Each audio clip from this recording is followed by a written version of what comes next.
নমস্কাৰ। আজি ইয়াত উপবিষ্ট সমূহ ৰাইজলৈ মোৰ শ্ৰদ্ধা জ্ঞাপন কৰিছোঁ। মায়াবিনী ৰাতিৰ বুকুত দেখা পালোঁ তোমাৰ ছবি, ধৰা দিলা গোপনে আহি হিয়াৰ কোলত।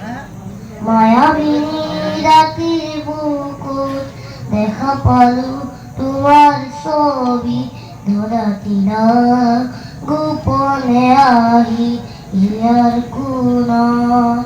তুমি যে মোৰ শুকান মনত নিয়ৰৰে চেঁচা টোপাল নামি অহা ৰ'দৰে লৈ মোৰ দেহত ৰাতিপুৱা ধুমুহাৰ হতে মোৰ বহু যুগৰে নাচোন এন্ধাৰো সঁচা মোৰ বহু দিনৰে আপোন নিজানৰ গান মোৰ শেষ হ'ব ভাবোঁ তোমাৰ বুকুত।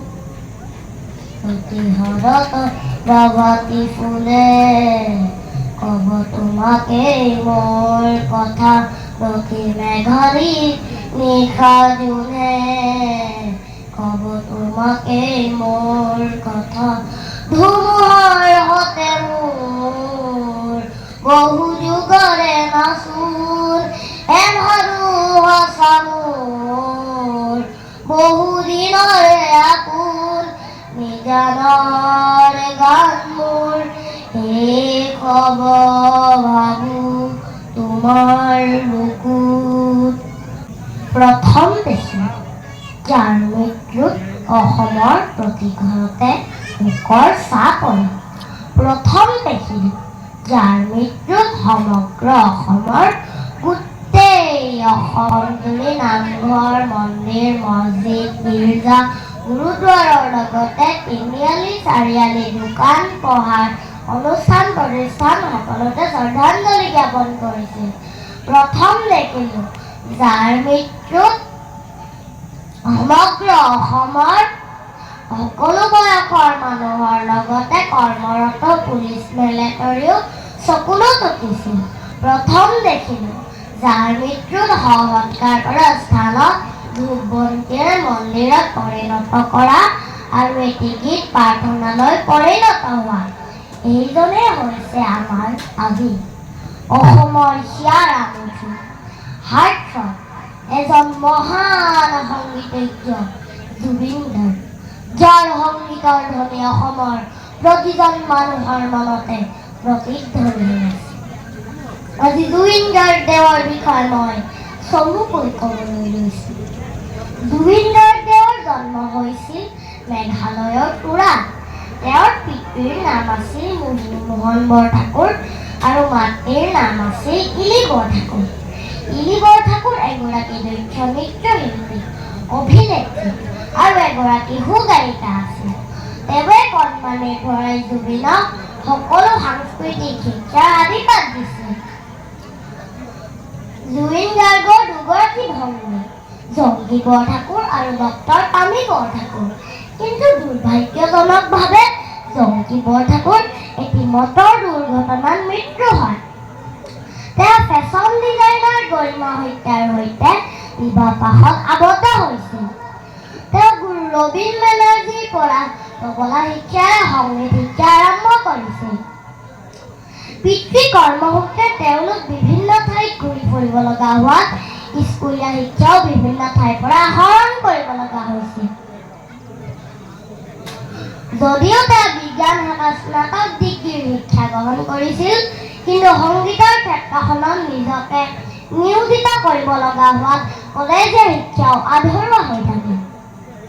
গায়ক, গীতিকাৰ, সংগীত পৰিচালক, অভিনেতা, চলচ্চিত্ৰ নিৰ্মাতা, গীতকণ্ঠ, হামিং কিং অফ ৱৰ্ল্ড হিচাপে পৰিচিত জুবিন গাৰ্গে অসমীয়া, ইংৰাজী, হিন্দী ভাষাৰ উপৰিও প্ৰায় 40টা ভাষাত প্ৰায় 40,000 মান গীত গাইছে। তেওঁ সাহসী আৰু স্পষ্টবাদী হোৱাৰ লগতে মানৱবিৰোধী আৰু প্ৰকৃতিপ্ৰেমীও আছিল। ভণ্টি জংকীৰ অকাল বিয়োগে তেওঁৰ জীৱনত এটি বেদনা গঢ়ি তুলিছিল, যাৰ সুযোগ লৈ কিছু অসৎ ব্যক্তিয়ে তেওঁৰ কোমল দৰদী আত্মাটোক ধ্বংসৰ দিশে ঠেলি দিছিল। অকালতে আমি এজন ঈশ্বৰ পুত্ৰ হেৰুৱালোঁ। এতিয়া মই তেওঁৰ মুখেৰে নিগৰিত হোৱা এটি গীত গাবলৈ লৈছোঁ। মই নথকাৰ অনুভৱ যিদিনা হ'ব তোমাৰ, সিদিনা অশ্ৰু নিগৰিবনে কোৱা। মই নথকাৰ অনুভৱ যিদিনা হ'ব তোমাৰ, সিদিনা অশ্ৰু নিগৰিবনে কোৱা।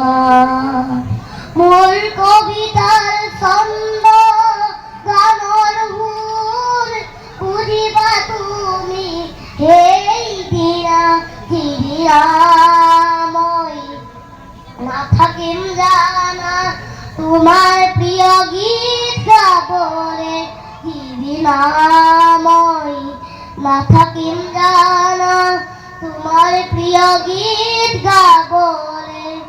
মই নথকাৰ অনুভৱ যিদিনা হ'ব তোমাৰ, সিদিনা অশ্ৰু নিগৰিবনে কোৱা। জুবিন দা, আপুনি নথকাৰ অনুভৱ কেতিয়াও কৰিব নেকি? আপোনাৰ গীতৰ মাজেৰে আপোনাক সদায় জীয়াই ৰাখিম। এতিয়া আজিয়াটো পবিত্ৰ সমূহ ৰাইজলৈ মোৰ শ্ৰদ্ধা জ্ঞাপন কৰিছোঁ। মই আপোনালোকক ধন্যবাদ জনাইছোঁ, কিয়নো মোক এই মহান ব্যক্তিজনৰ বিষয়ে চমুকৈ ক'বলৈ সুবিধা দিয়াত আপোনালোকক মই পুনৰবাৰ ধন্যবাদ জনাই ৰৈ ৰৈ বিনালে গীতিয়ে মোৰ এই বক্তব্য সামৰণি মাৰিছোঁ। ৰৈ ৰৈ বিনালে নিশায়ে বিনালে ৰাতিপুৱা বলে কিমান পৰ, ডাৱৰে ডাৱৰে এন্ধাৰে সিপাৰে জেউতি লুকালে অসীমত। নভবা কথাও হঠাতে হয় চাগে, পায়ো হেৰুৱালো বুজি পোৱাৰ আগতে।